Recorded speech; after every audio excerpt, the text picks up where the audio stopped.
And imagine if all of the students that are semi-dormant right now in New York at Columbia, not Columbia, the country, Columbia, the university, and NYU and CUNY and all the other universities converged at the UN, shamed the U.S.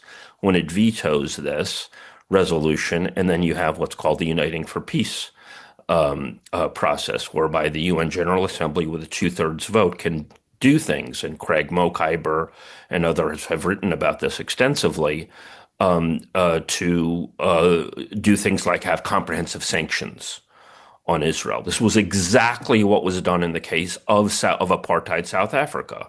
Apartheid South Africa, the UN Security Council, because of the U.S. veto, wouldn't do anything. And then in 1981, you had the UN General Assembly pass a resolution for comprehensive sanctions against apartheid South Africa, and that was basically the beginning of the end of apartheid South Africa. So we have a model here, and we simply have to organize ourselves in order to utilize it. Well, Sam, I commend you for going to South Africa and for pushing ahead with this effort to make the United Nations live up to its mission, which was after 1945 to prevent war. And yet it has not only failed to stop wars, but to stop a genocide, a live stream genocide, a US-backed Israeli genocide in Gaza, and now wars on Lebanon and Iran. So, but here's my question. The ICJ has already issued preliminary rulings. Do we really need more rulings, or do we need enforcement of the current rulings? We need more rulings so that we can set up the process for enforcement of them. I mean, it doesn't make sense to say we're going to implement a ruling from a year and a half ago saying you can't move into Rafah when they have already moved into Rafah. You need a new emergency ruling to the current context, and then there needs to be follow through. People, whether it's governments who are allegedly saying the right thing, or movements whose heart is in the right place but might not be on top of the analysis, the legal analysis that's needed here, can't be distracted by maneuvers by the U.S. government or Israeli government or anybody else for that matter to say we want implementation of international law here, and we're not going to get distracted by your proclamations or your photo ops or whatever the heck else it is.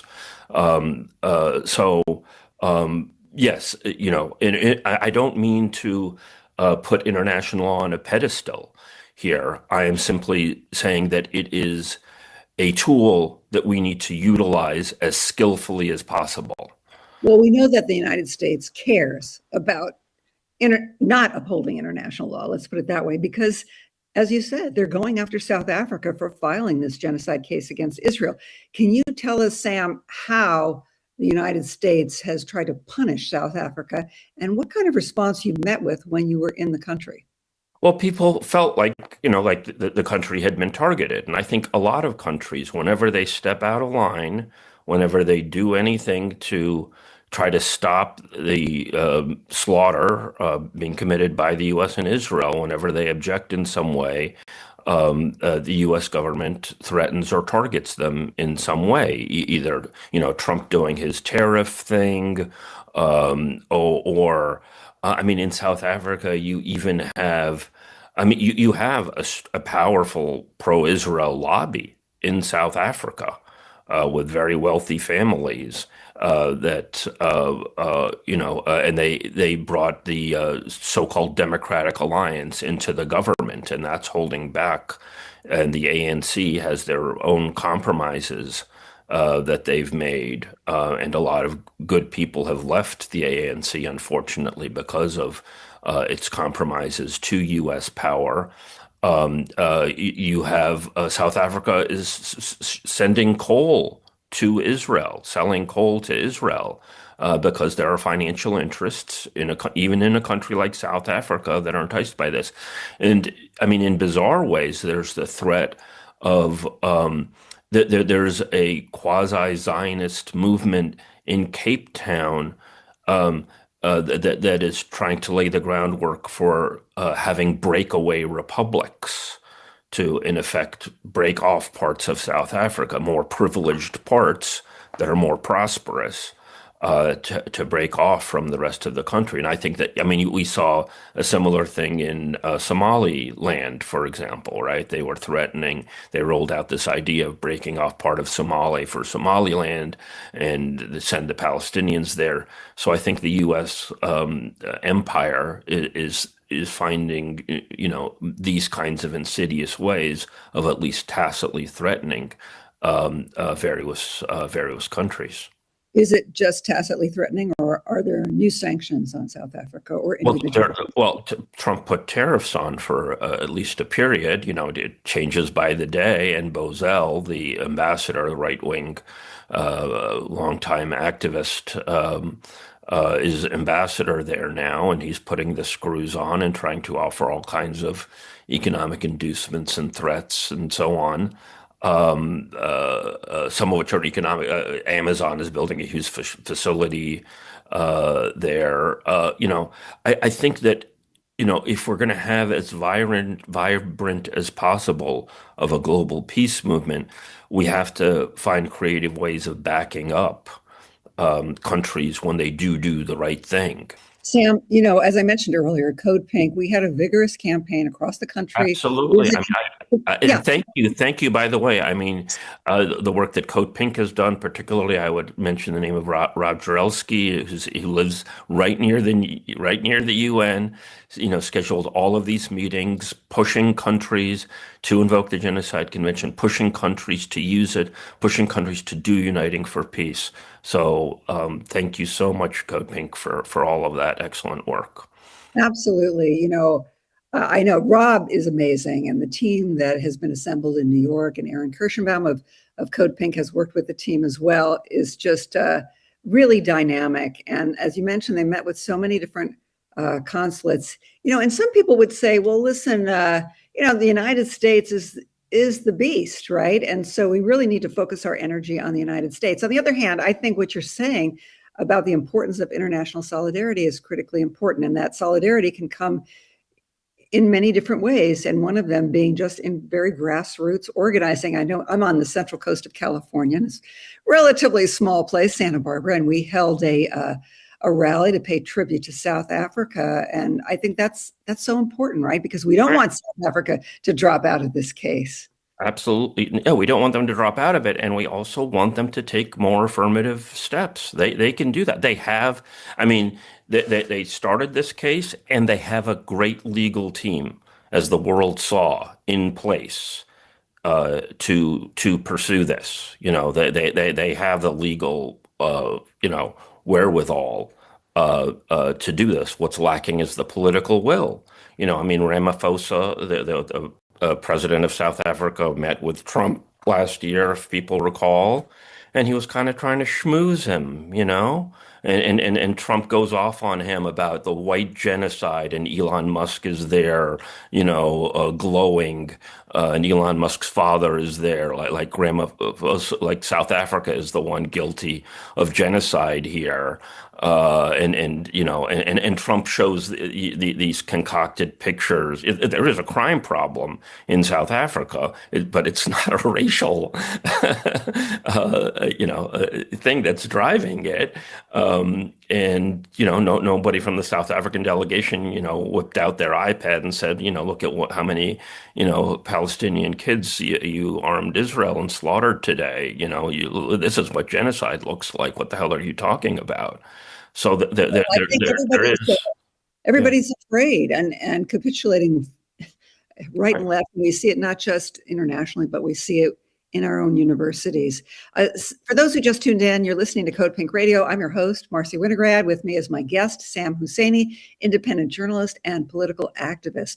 Sam, over the past month or 2 months, Israel's attacks on Lebanon have killed over 2,300 people, displaced over 1 million people. Despite a recently brokered 10-day ceasefire, Israel's strikes continue. They destroy infrastructure. They target areas across Lebanon, destroying 1,000 homes each day, I've read. Sam, corporate media would have us believe that Lebanon, Hezbollah in Lebanon is just a proxy for Iran. And if we Hmm. just get Iran to sign a deal, saying that they will stop supporting Hezbollah, well, then we would be closer to a permanent ceasefire with Iran. Your thoughts? Well, it's insane. I mean, Israel was going after Lebanon, and to the extent that that's slowed is because Iran said no. Lebanon is part of the ceasefire. The U.S. and Israel were pretending that they could have a ceasefire on the Straits, in the Gulf with Iran, and Israel could continue its slaughter in Lebanon. And the slaughter in Lebanon has been they've killed about the same number of people, 2,000 people, over the last whatever it is, month and a half or so. And prior to that, there was supposed to be a ceasefire that started in between Israel and Lebanon in November of 2024. Which Biden announced right before Thanksgiving, and Israel, the UN documented Israel violated that literally thousands upon thousands of times, and Hezbollah maintained the ceasefire the entire time until things broke out, whatever it was, 2 months ago or so. So you have this incredible track record of, Israel is just an expert at violating ceasefires and getting away with it because of on a whole series of green lights from the U.S. Government and establishment and media, and downplaying the carnage that it causes and putting things in the passive voice. And then when they do report an atrocity in Lebanon, it's not even, it's not even clear that it's by Israel much of the time. There's a whole series of biases that allow for that. And most recently, you have the Lebanese government, capitulating. It's similar to what we've seen with the so-called Palestinian Authority.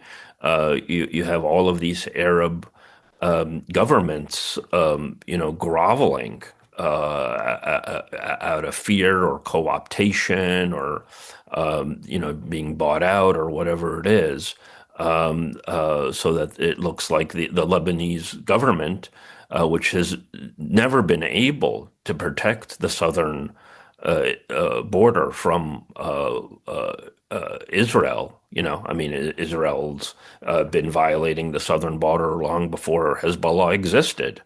And Hezbollah was largely founded to say, we, largely the Shiite population of Lebanon, one of the smallest Arab countries, the poorest group, the Shiite of Lebanon, organized this militia to say, we are going to protect ourselves. Well, we appreciate you. Thank you so much for joining us on Code Pink Radio. Sam Husseini, journalist, independent journalist, and political activist. Thank you, Marcia.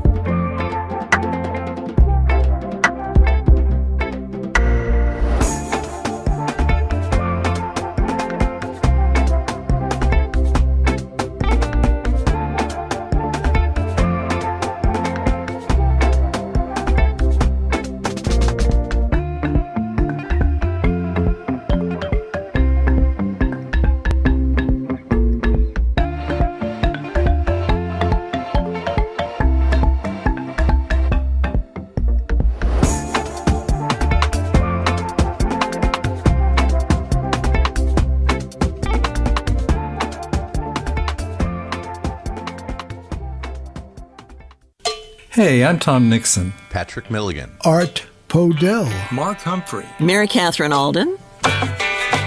We host the Saturday morning music show, Roots Music and Beyond. Saturday mornings, 7 to 9. For a rare blend of bluegrass, Americana, global roots, artist interviews, blues, and the unexpected. Invite us to breakfast, why don't you? Or along for a ride. Start the day with music you won't hear anywhere else. Saturday mornings, 7 to 9 on Roots Music and Beyond. Beyond. Heard exclusively here on KPFK 90.7 FM, Los Angeles.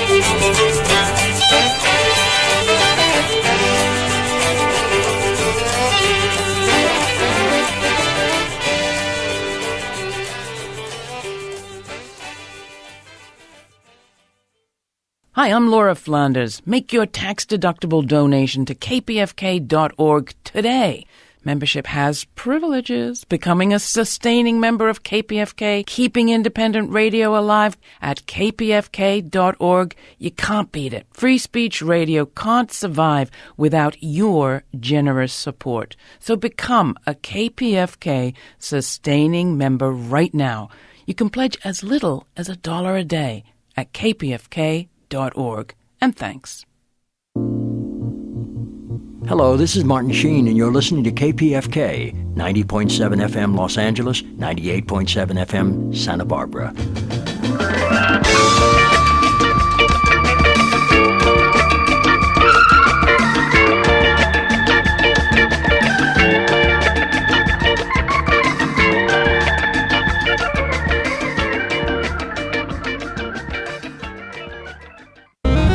Support comes in part from the Broad Stage, co-presenting the Santa Monica International Jazz Festival Friday, May 1st through Saturday, May 9th. The week-long celebration bridges the history of jazz with its future, and highlights include a centennial tribute to John Coltrane with Isaiah Collier and Lakeisha Benjamin, and A Day in the Park featuring Kamasi Washington, the Stanley Clark Band, Miles Electric Band, and more.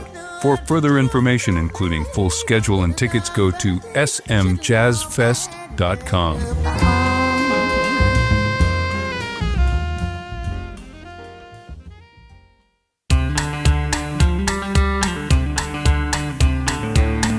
This is Ralph Nader, and you're listening to Radio Powered by the People, KPFK, 90.7 FM Los Angeles, 98.7 FM Santa Barbara, and across the globe at kpfk.org.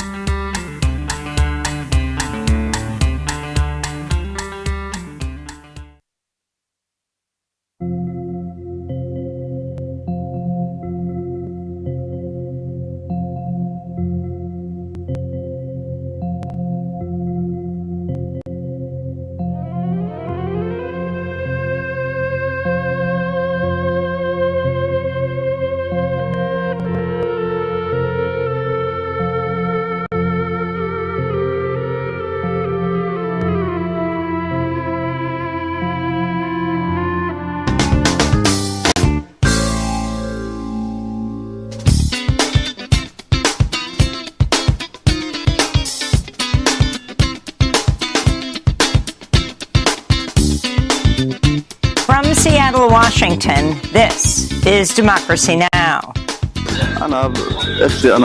As my sister, I'll take her to her grave and fulfill my duties towards her. But her professional rights are with her ministry and with institutions. There's no charter, no law in the world, none of them, that allows targeting a journalist. Thousands gathered in Lebanon on Thursday for the funeral of the prominent Lebanese journalist Amal Khalil. Lebanon's prime minister has accused Israeli forces of committing a war crime by first targeting her in an airstrike, then blocking medical crews from reaching her for hours. We'll speak to the Committee to Protect Journalists and go to Beirut to speak with another reporter who knew Amal and was himself injured in an Israeli strike just last month. Then New York City Council member Chiose joins us. He was violently arrested earlier this week at a protest against deed theft, a practice that's led to many evictions of longtime homeowners.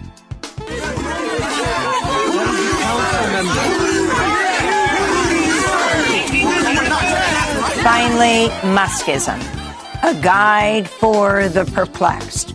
Professor Quinn Slobodian looks at the ideology of Elon Musk. Muskism is the promise of sovereignty through technology that ends up cashing out as a deeper and deeper dependency of both states and people on the suite of products and services that Musk himself offers. All that and more coming up.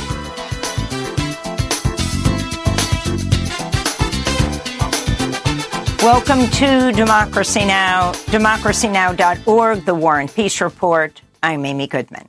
President Trump says a ceasefire between Israel and Lebanon will be extended by 3 weeks, even as Israel continues to carry out attacks as its forces occupy southern Lebanon.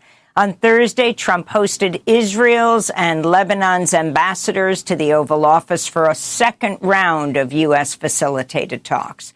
Once again, Hezbollah was not a part of the negotiations. As the talks took place, Hezbollah fighters fired rockets, drones, and artillery at Israeli positions as Israeli warplanes and artillery struck multiple towns in southern Lebanon.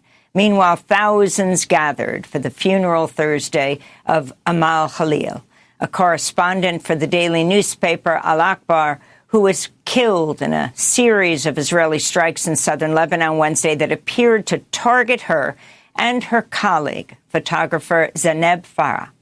Khalil was the 9th journalist killed by Israeli strikes in Lebanon this year. We'll have more on her story after headlines.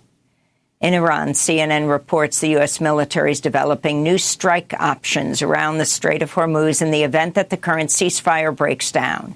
That includes plans to bomb civilian energy and infrastructure sites to pressure Tehran to return to negotiations.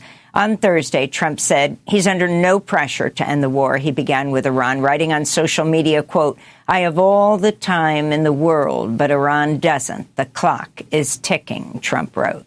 He was also asked if he would consider using a nuclear weapon. Why would a stupid question like that be asked? Why would I use a nuclear weapon when we've totally, in a very conventional way, decimated them without it? No, I wouldn't use it. A nuclear weapon should never be allowed to be used by anybody. Israel's continuing deadly attacks across the Gaza Strip, despite the U.S. brokered so-called ceasefire that was supposed to have taken effect in October. On Wednesday evening, an Israeli airstrike targeted civilians in northern Gaza, killing at least 5 Palestinians, including 3 children. And on Thursday, an Israeli strike on a civilian car in Al Maghazi refugee camp killed 3 people, including 2 civil defense workers. Witnesses said the victims were torn to pieces. There were no heads, no legs, and no arms. We collected the remains from the streets. Flesh, bones, brains, off the streets.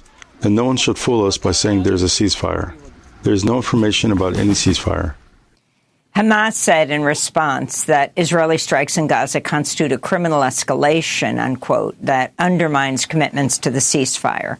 Meanwhile, in the occupied West Bank, Israeli soldiers shot and killed a child during an army raid on the city of Nablus. The boy, Yusuf Sameh Ashtea, was just 15 years old.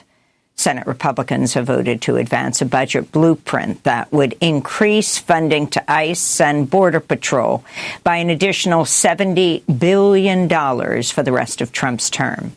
The vote came early Thursday after an all-night marathon session known as a vote-a-rama. It bypasses a Democratic filibuster by using the Senate's reconciliation process. The budget measure now heads to the House of Representatives, where Republican leaders are seeking to pass it without change. Democrats have refused to fund ICE and Border Patrol, leading to a partial government shutdown since mid-February. They're demanding limits on immigration enforcement, including barring raids at schools and hospitals, a ban on federal agents' use of federal facial coverings, body cameras, and requiring judicial warrants to enter private property. The Justice Department is moving forward with Trump's request to revoke the U.S. citizenship of hundreds of people who were born in foreign countries. DOJ officials are targeting nearly 400 U.S. citizens, calling it the highest volume of denaturalization referrals in history, unquote. These cases are extremely unusual, and denaturalization has so far only been pursued when a person is accused of obtaining U.S. citizenship through fraud or convicted of certain crimes. The naturalization process is extremely rigorous, and applicants are subjected to arduous vetting before even being approved. The New York Times reports the Trump administration is considering a plan to deport hundreds of Afghan refugees who assisted U.S. forces during the U.S. invasion of Afghanistan, sending them to the Democratic Republic of Congo, or a third country they have no ties to. More than 1,000 Afghan refugees, many of whom served as U.S. interpreters, have been stranded in Qatar for over a year since Trump officials halted their resettlement to the U.S. after they were evacuated from Afghanistan. The group includes over 400 children and family of U.S. service members. The U.S.-based aid group Afghan Evac said refugees now have to choose between possibly being deported to a third country or be returned to Afghanistan under Taliban rule, where they could be killed. Advocates are demanding the release of an Iranian PhD student who was detained earlier this month and has been transferred to multiple ICE jails. Yusuf Azizi was taken outside of his home after a return from dropping off his 11-year-old daughter at school and 3-year-old son at daycare. Both of his children are U.S. citizens. He and his wife have lived in the U.S. for over a decade. Azizi has reportedly been detained across ICE jails in Louisiana, Texas, and now Arizona. Advocates say they believe he's being targeted over media appearances in which he provided commentary on U.S.-Iran relations. In related news, Drop Site News has confirmed 2 Iranian women detained by ICE are not related to the late Iranian military commander Qasem Soleimani, like Trump officials claimed. Hamida Soleimani Asfar and her daughter, Serena Hosseini, were arrested earlier this month at their home in Los Angeles. At the time, Secretary of State Marco Rubio claimed that 2 women were relatives of Soleimani. But a review of Iranian birth records and other personal documents by DropSite found no connection to Soleimani or his extended family. The Trump administration is refusing to release them. In Michigan, hundreds of immigrants detained at the ICE North Lake facility in Baldwin launched a hunger and labor strike earlier this week, denouncing medical neglect, prolonged confinement, and other dangerous and inhumane conditions. The action was reported by the advocacy group No Detention Centers in Michigan, which said an estimated 200 immigrants had joined by Tuesday. Since Trump returned to office, there's been at least 1 reported death at the for-profit facility, which is operated by the private prison company Geo Group, as well as multiple suicide attempts. The Philadelphia City Council has approved a series of measures that would limit ICE operations. The ICE Out legislation ends local collaboration with ICE in raids and arrests, shields private personal data from being shared with federal immigration agents, bans ICE agents from entering hospitals, libraries, and other city facilities, among other prohibitions. The ICE Out bill was introduced by Philadelphia Council members Kendra Brooks and Rue Landau. Councilmember Brooks spoke as the room erupted in cheers. This legislation shows that Philadelphians are not afraid to stand up to the Trump administration.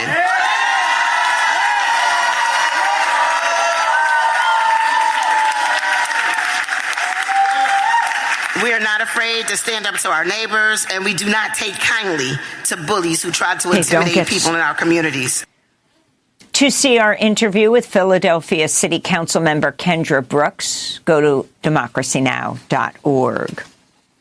A court in Kuwait has acquitted U.S. Kuwaiti journalist Ahmed Shahab Eldin on charges of spreading false information and harming national security after he posted about the U.S.-Israeli war on Iran on social media. Shahab Eldin is expected to walk free from a Kuwaiti prison today, capping 52 days behind bars.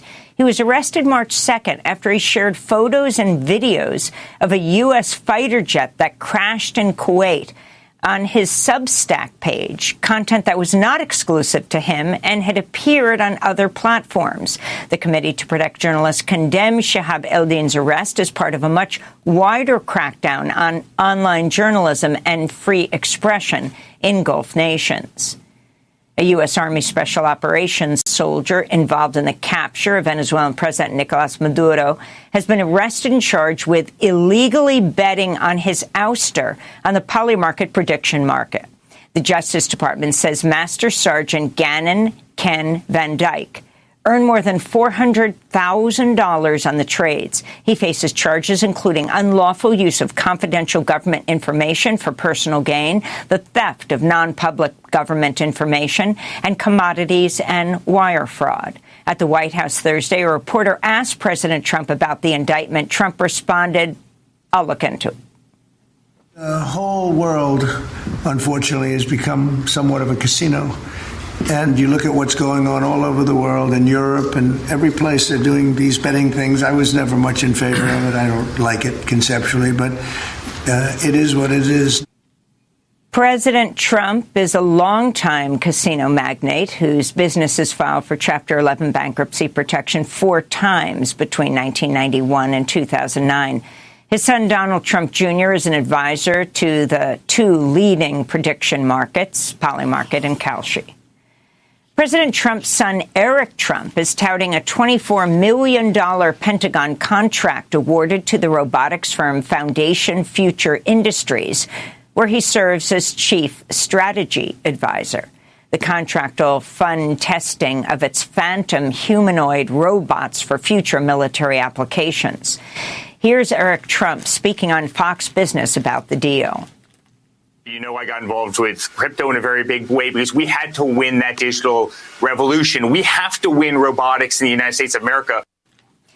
Democratic lawmakers have blasted the deal as a clear example of nepotism and corruption. Massachusetts Senator Elizabeth Warren wrote, quote, "Is the Pentagon just a cash machine for Trump's kids now? This looks like corruption in plain sight," Warren said. The data mining firm Palantir is calling on the United States to reinstate the military draft, saying free and democratic societies need hard power to prevail.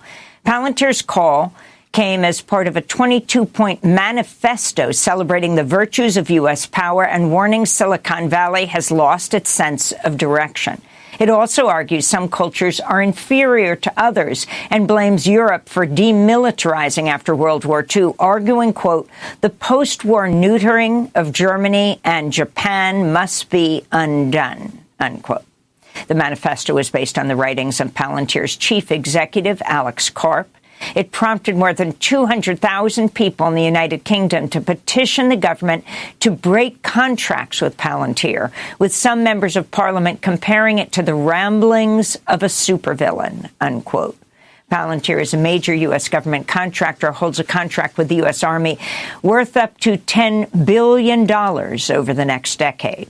In more tech news, Meta, the parent company of Facebook, WhatsApp, and Instagram, says it'll lay off 10% of its workforce. CEO Mark Zuckerberg has said he expects many of Meta's white-collar jobs to be replaced by AI-powered systems. Shareholders of Warner Brothers Discovery have approved a $111 billion merger with David Ellison's Paramount Skydance. If the deal is approved by federal regulators, it'll create a media conglomerate unrivaled in U.S. history, spanning news, sports, movies, video games, theme parks, and more, all controlled by Paramount chairman David Ellison, a vocal supporter of President Trump. On Thursday, members of Congress joined protesters on the National Mall, close to where David Ellison hosted a lavish invitation-only dinner to honor President Trump at the U.S. Institute of Peace ahead of the White House Correspondents' Dinner this weekend.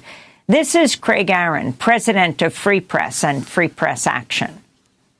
And this incredible concentration of media power, the idea that one company could own 2 of the 5 biggest movie studios, that it could own CNN and CBS and HBO and a big piece of TikTok, all under one corporate umbrella, is just too much media power in too few hands.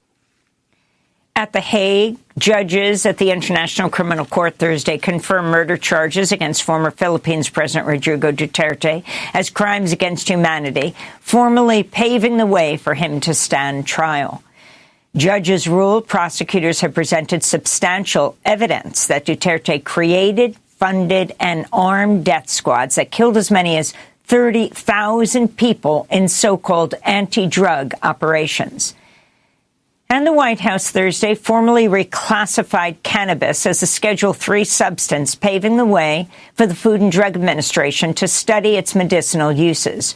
For over half a century, the drug was listed under the U.S. Controlled Substances Act as a Schedule I substance. A list that includes heroin, ecstasy, and peyote. The reclassification, however, does not legalize marijuana for medical or recreational use under federal law. And those are some of the headlines. This is Democracy Now!, democracynow.org, the War and Peace Report. I'm Amy Goodman in Seattle, Washington. We begin today's show in Lebanon. On Thursday, President Trump announced the Israel-Lebanon ceasefire will be extended by 3 weeks. Despite the announcement, Israel is continuing to carry out deadly strikes in southern Lebanon. On Wednesday, Israeli forces killed 5 people, including the prominent Lebanese journalist Amal Khalil, a correspondent for the daily newspaper Al-Akhbar. Khalil and her colleague, photographer Zeynep Faraj, were reporting from southern Lebanon when an Israeli drone struck a car near them, killing 2 civilians. Amal and Zeynep then sought shelter in a nearby building, but Israel then struck that building as well in what's been described as a double-tap strike. Rescue and medical workers rescued Zeynep Faraj, but came under fire before they could rescue Amal. They were prevented from returning to the site for hours. Amal Khalil died by the time her body was recovered over 6 hours later. She's at least the 9th journalist killed in Lebanon this year. The Lebanese president, Joseph Aoun, accused Israel of the, quote, deliberate and consistent targeting of journalists in an effort to, quote, conceal the truth of its aggressive acts against Lebanon, unquote. The Lebanese Prime Minister, Nawaf Salam, called the killing a blatant war crime and a crime against humanity, unquote. On Thursday, thousands gathered for the funeral of Amal Khalil. At the funeral, the Lebanese reporter Ibrahim Dawi recounted learning about the death of his colleague. At exactly 11 p.m., one of my friends in the army called me. He told me, Ibrahim, step aside for a bit. My heart skipped a beat. He told me there's bad news. He said, Amal is gone. I said, you must have found her. Amal is strong. Amal is a hero. Amal knows how to hide. She has 20 years of experience in wars. She knows where to go. I said, are you sure Amal was killed? He said, yes, Amal was killed. Amal Khalil's brother, Ali, also spoke out at her funeral on Thursday. Amal, after all, she's not just my sister and not just a member of our family. Amal is a journalist, a media professional. There's a ministry responsible for her, a ministry that demands her rights.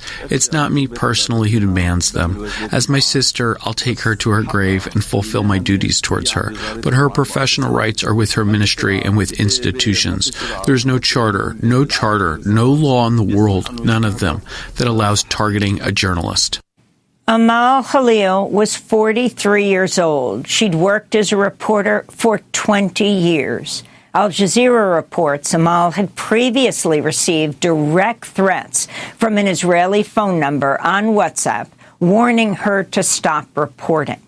In 2024, Amal Khalil told local media she'd received an Israeli death threat warning her to leave southern Lebanon or risk decapitation. I received direct targeting on my phone from the Israeli Mossad.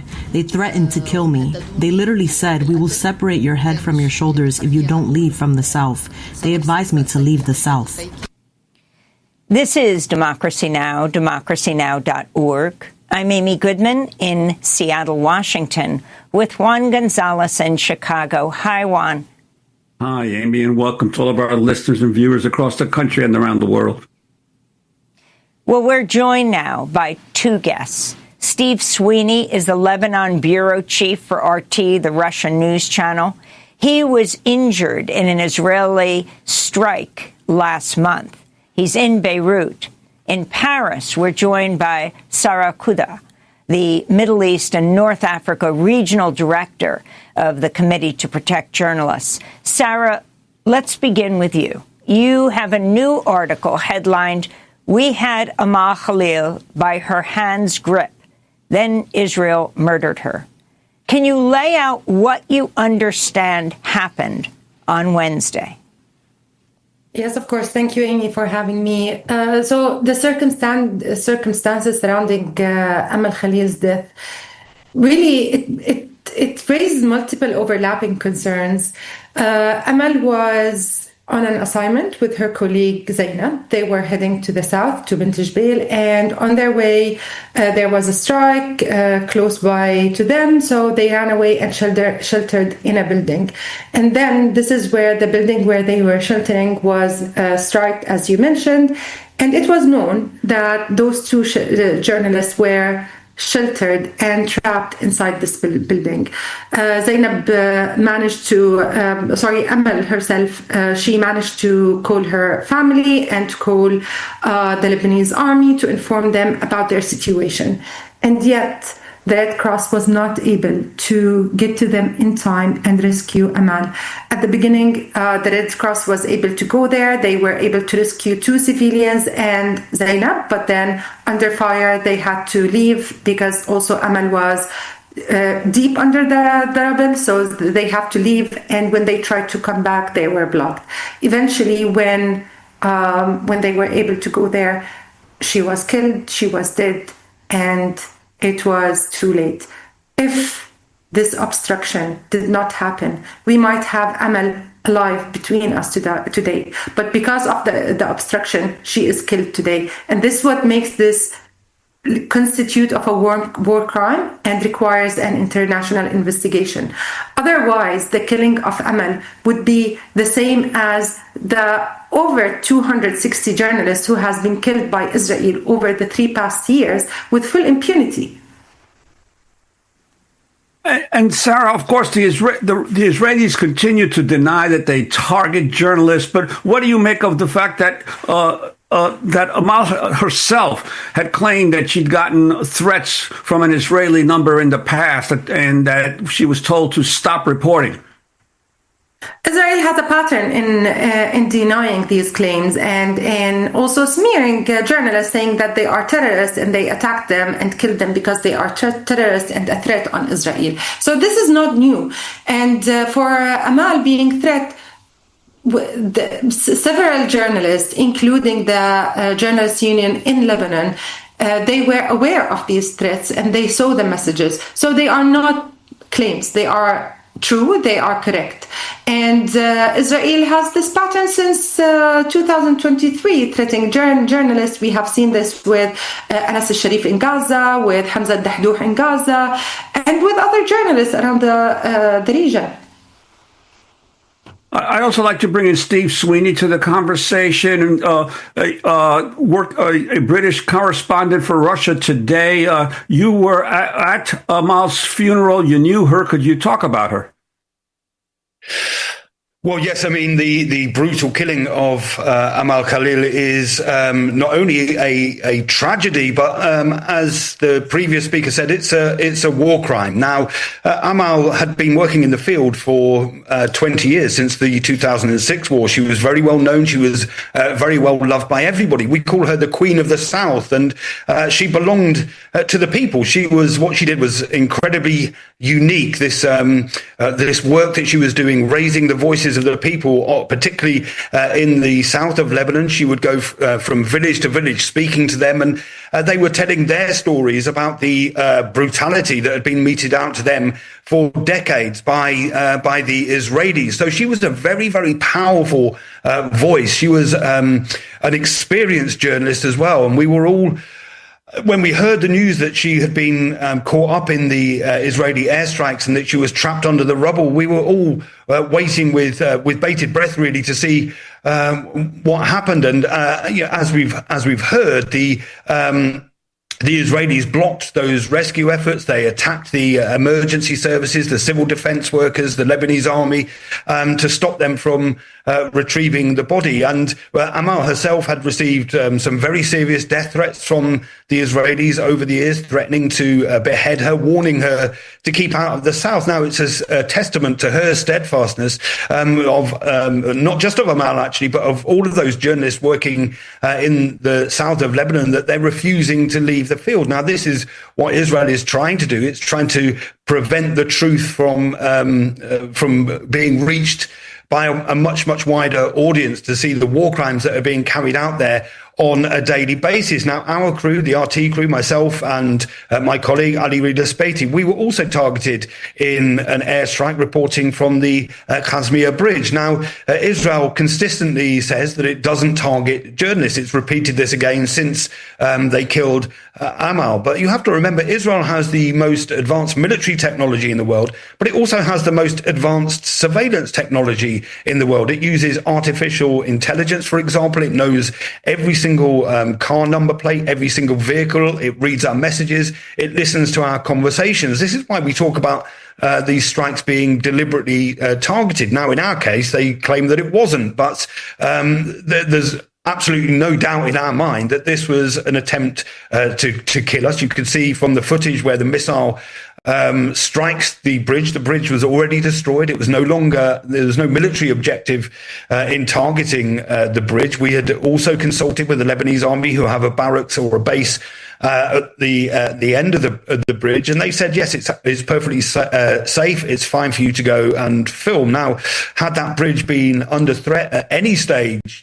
during our time on the bridge, then the Israelis would have got a message to the Lebanese army via UNIFIL. This is generally what happens in those situations, asking them to pull away and withdraw from the bridge, and then they'll get back in touch to let them know that it's safe. So the attack on us, the killing of Amal, and then just a few weeks ago, we had the killing of Ali Shwaib, Fatima Fatouni, and Mohammed Fatouni in a targeted strike. Israel again admitted to carrying out that strike. They said that they were targeting Ali Shwaib. They said that he was a member of Hezbollah's elite Radwan force. Now, again, this is inconceivable. The photograph that they published, as Fox News discovered when they asked the IDF, they admitted that it was photoshopped and they didn't have any other evidence. But this is part of a pattern that we've seen with the smearing of journalists. They've tried it again with Amal. They've said that she was in the field, she was giving out Hezbollah positions, she'd come from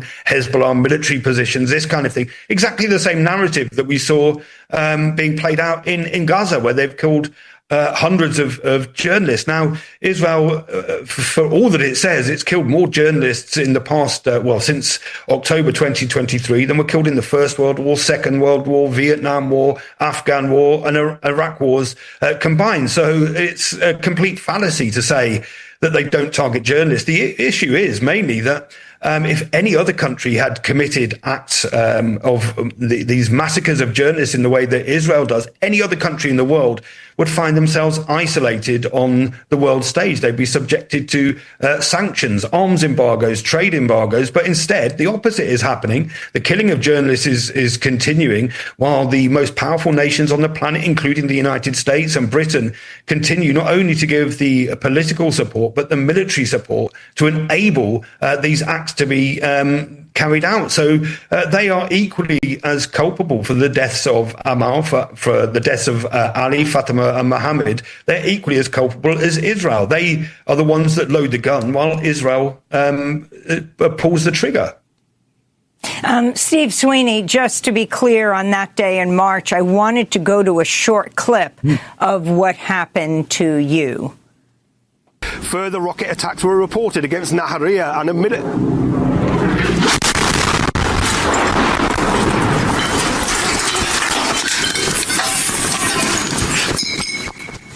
So that's Steve Sweeney, Lebanon bureau chief for RT, the Russian news channel. Israeli airstrike right behind him. And I also wanted to ask you, Steve, about the Lebanese president weighing in the case of Amal. Aid workers tried to get to her. They had gotten to Zeneb. She had a terrible head wound. But explain what happened, what a sound bomb and live ammunition. And the Lebanese president, Aoun, said that the Lebanese Red Cross should be able to save her after hours where they could not. Well, yes, that's right. The statement from the Lebanese presidency and again from the Prime Minister Nawaf Salam denouncing the attack as war crimes. President Aoun said, of course, that the civil defense workers, the emergency workers should be able to get to the journalists as they were trapped under the rubble. Now, there's been some criticism leveled at the pair of them, at Joseph Aoun and Nawaf Salam. And what people are saying is, well, there's at the moment there's this discussion around sovereignty. There's these so-called peace talks and negotiations, but President Aoun had to effectively beg Israel to allow the emergency services to enter what is essentially Lebanese sovereign territory to rescue Lebanese citizens. So there's some criticism that's been leveled at him by other journalists, by Amal's family as well, because she lay under that rubble for 7 hours whilst the emergency services were blocked from entering. They were attacked, yes, with sound bombs, with live ammunition. Even when Zainab Faraj was when she was rescued, when she was being taken to the hospital, that ambulance came under fire. You can see, and you can find these images on social media if you don't have them, but there are bullet holes in the ambulance that took her to hospital. Now, this is nothing new. The attacks on emergency workers are nothing new. This is something that's been happening fairly consistently in particularly in the south of Lebanon since the Israeli escalation on March the 2nd. There's been nearly 2,500 people killed, and around 100 of those are emergency workers. Now, we've seen in that period, they called it a ceasefire. But during that time, it's really just, and this announcement of the 3 additional weeks by Donald Trump, essentially, it's an extension allowing Israel to carry out more war crimes in the south. They've created this so-called yellow zone, which is the Gaza-style yellow zone, which means 55 settlements, border towns, villages are effectively cut off. The local people, the people that live there, are not being allowed to return. Their homes are being detonated. Entire settlements have been completely destroyed. Hospitals have been destroyed. Ambulances have been set on fire. Schools have been detonated. Steve, we have to break, but I wanted to go back to Sarah Kuda to finally ask you about another story the Committee to Protect Journalists has been closely following. A court in Kuwait has just acquitted the U.S. Kuwaiti journalist Ahmed Shahab Eldin on charges of spreading false information and harming national security after he posted about the U.S.-Israeli war in Iran on social media. He's expected to walk free from a Kuwaiti prison today, capping 52 days behind bars, posting video that others posted, including the national networks here in the United States. Can you explain what happened and what he faced and what you think will happen today? Thank you, Amy. It's very difficult to move from a very tragic and sad story to another good one. Finally, Ahmed Shihab al-Din has been acquitted from the charges against him, and at CPJ we are so relieved for this information. We do not have a lot of information from his international legal team on what will happen and what's going to happen today or the coming days, but we have known, it is known that he has been fully acquitted from all charges against him. Ahmed Shihab al-Din was visiting his family during the Iran war, and it is known that since March 2nd he stopped posting or appearing in public. It was known also that on March 3rd he was arrested because he reposted on his social media accounts a video that was taken and verified by other international media outlets, and he just reposted this video. He was arrested because of that, and of course one of the charges on him was anti-state charges, because the Kuwait, just like other Gulf countries, they forbidden any kind of media footages, videography, or reporting on what was happening during the Iran war in the Gulf. You have talked about his arrest. The CPJ has, as part of a much wider crackdown on online journalism and free expression in Gulf nations, Sarah. That's true, because since the war started, from day number one, since the Iran war started late February this year, almost every single Gulf country has put out new rules and new laws that are restricting freedom of expression. They banned taking photographs or publishing anything, or even speaking in a very casual way, not in a journalistic manner about what is happening. And those are very concerning, because we are talking about countries that already have a tight grip on the press and freedom of expression. So when they even tighten this more and put out more laws that are restricting journalists and freedom of expression and citizen journalists, we are talking about a severe decline in freedom of expression in countries that the people, the citizens, are in much need for verified information to know what is happening around them. So we are also depriving the information consumers from their right to know what is happening. Sarah Kuda, I want to thank you for being with us, Middle East and North Africa Regional Director at the Committee to Protect Journalists. And I want to thank Steve Sweeney, the Lebanon Bureau Chief for RT. He was speaking to us from Beirut, she from Paris. Coming up, New York City Council member Chiose. He was violently arrested earlier this week at a protest against deed theft, a practice that has led to many evictions of longtime homeowners. Stay with us.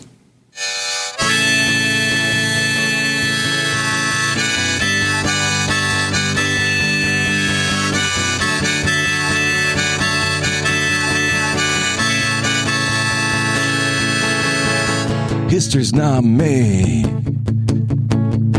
by presidents or popes or kings or queens or generals or CIA kingpins running dough. History's not made by nine-robed men or billionaires or bankers. It's not made by them.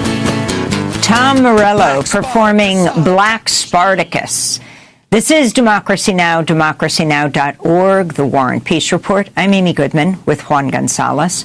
4 people were arrested Wednesday in the Bed-Stuy neighborhood in Brooklyn after gathering in support of Carmela Charrington, a resident fighting eviction from her longtime family home. Supporters gathered in front of a brownstone on Jefferson Avenue as marshals arrived to carry out the eviction.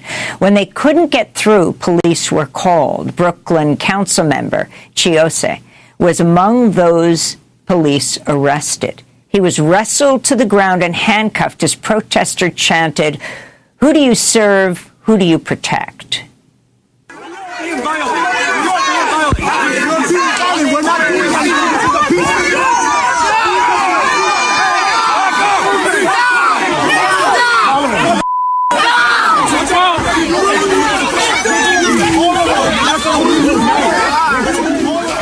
Homeowner Carmela Charrington and local housing advocates say the sale of her property to investors in 2024 was a form of deed theft, a criminal practice where predatory speculators use forgery, deceit, or fraud to illegally transfer ownership on paper and sell properties without the knowledge or full understanding of rightful owners. Bedford-Stuyvesant is a rapidly gentrifying, historically black neighborhood where elderly homeowners are often targeted by speculators. From 2014 to 2023, officials reported 1,500 complaints of deed theft in Brooklyn alone. The new owners of the brownstone, 227 Group LLC, call the allegations of deed theft unequivocally false, pointing to the decisions of 2 New York State judges and the conclusion of the Attorney General's office, which called it a complex property dispute rather than deed theft. But advocates for Ms. Charrington, including New York City Council member Ose, say residents should not be evicted until all legal avenues have been exhausted. He's calling for a moratorium on evictions in cases where deed theft is suspected. Just this morning, Mayor Zoran Mamdani established the Office of Deed Theft Prevention, saying, quote, "The theft of a home is the theft of a family's future." For more, we are joined by New York City Council member Chiose in New York. Thanks so much for being with us. Can you start off by talking about why you were arrested and why you were there in Bed-Stuy this week? Well, first and foremost, good morning, Amy. Thank you so much for having me on. When I got a call from my constituent, Ms. Charrington, she called in panic. Their marshals were at her door. She's a grandmother. There was a 7-month child that was in the house. As a council member and also as a human being, I found it to be my responsibility to show up and see how I could support, at least delay the eviction of her and her family. When I arrived on the scene, there were marshals, there were police officers. A crowd began to grow. More officers arrived at the scene. I tried to talk to the marshal to see if we could buy some time, engaged in multiple conversations with Ms. Charrington and her lawyer to see if we could present a stay on evictions. When the marshal started moving in my soul, I could not let that take place. I could not see a family, a black family within Bed-Stuy removed from a home. So I stood in front of the house. The marshal, several officers, approached me, attempted to arrest me, body slammed me on the ground, cuffed me, and brought me into a police vehicle, which drove me to the local precinct. And Councilman, could you talk about this whole issue of deed theft and the role of conservators and this particular group, 227 Group LLC, which has bought so far 119 properties in Black and Latino neighborhoods? Absolutely. So as we see neighborhoods like Bed-Stuy, Southeast Queens, Harlem become more desirable in the eyes of real estate companies and real estate brokers, we're seeing a rise in deed theft across our communities. Deed theft is basically the practice of stealing one's home through paper, using fraudulent schemes of forging signatures, or using even family members as a means to steal or occupy one's home to then sell it for millions of dollars. Again, as these properties are becoming more expensive, as more folks, white folks, are moving into these neighborhoods, these homes are seen as more desirable and lucrative for these real estate institutions, and that's why deed theft has been rising. That's why communities like mine have not only been seeing rampant displacement and gentrification, but also an attack on homeowners to force them out of their homes. And could you talk as well about a particular Brooklyn attorney, 68-year-old Sanford Solney, who was convicted last year of 13 counts of third-degree criminal possession of stolen property? He was sentenced to 2.5 years in prison for stealing 11 deeds. What's the significance of his case? Well, first and foremost, 2.5 years is not nearly enough that someone should be convicted for stealing multiple homes within New York City, or anywhere for that fact. He is just one of the many examples of those who are participating in deed theft. There have only been, a couple folks who have been held accountable and been brought to justice, but there are more deed thieves who are out there. Many of these schemes are complicated and complex, which is why some of these cases take so long to process, and why some of these individuals and deed thieves who are participating in deed theft are not brought to justice for some time. He is just one of the many who we are advocating to lock up. These are individuals who are participating in violent evictions of homeowners, and we saw an example of that taking place a couple days ago. And Chiose, your response to Mayor Zohran Mamdani today establishing the Office of Deed Theft Prevention, saying, quote, the theft of a home is the theft of a family's future. What exactly will this mean? What kind of resources are going to be put into this office? Absolutely. So before I endorsed Zohran as mayor last year, I had a conversation with him and his team, multiple conversations with him and his team about how important deed theft was to me and my constituency.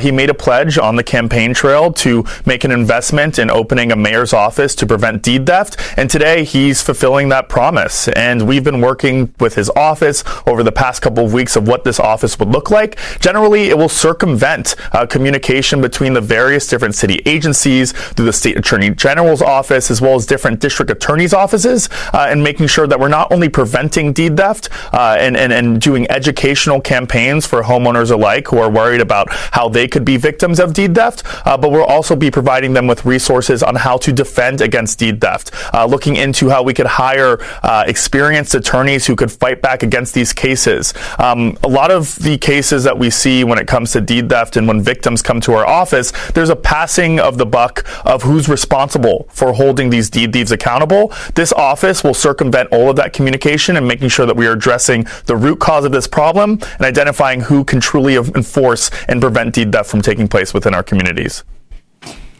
Chiose, I want to thank you for being with us. New York City Council member arrested this week as he tried to stop the displacement of a woman in Bed-Stuy from her home.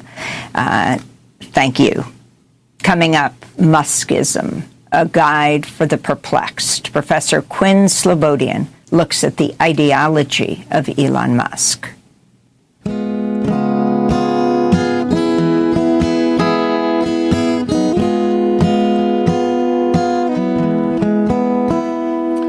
To the misanthropic, misbegotten merchants of gloom, who look into their crystal balls and prophesy our doom, let the death knell chime, it's the end of time. Let the cynics put their blinkers on and toast our decline. Don't become demoralized by this chorus of complaint.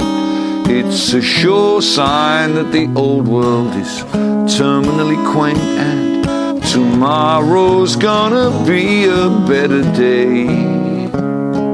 No matter what the siren voices say, tomorrow's gonna be a better day. We're gonna make it that way.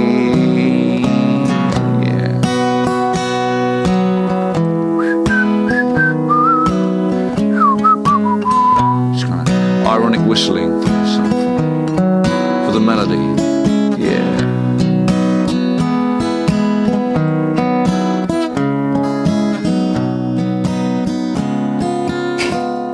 Billy Bragg singing Tomorrow's Going to Be a Better Day in our Democracy Now! Studio back in New York. I'm Amy Goodman in Seattle for the opening of the film about Democracy Now! Steal This Story, Please. Juan Gonzalez is in Chicago, where we'll be headed soon. We end today's show with a look at the ideology and influence of Elon Musk, the richest person in the world with a fortune estimated by Forbes at $800 billion. Musk runs rocket company SpaceX, AI startup XAI, electric car maker Tesla, and the social media platform X, formerly Twitter. His political influence extends from using his massive platform to advance controversial ideas, his political donations, as well as his role leading the so-called Department of Government Efficiency, or DOGE, a quasi-governmental agency that oversaw chaotic layoffs and cutbacks across government agencies.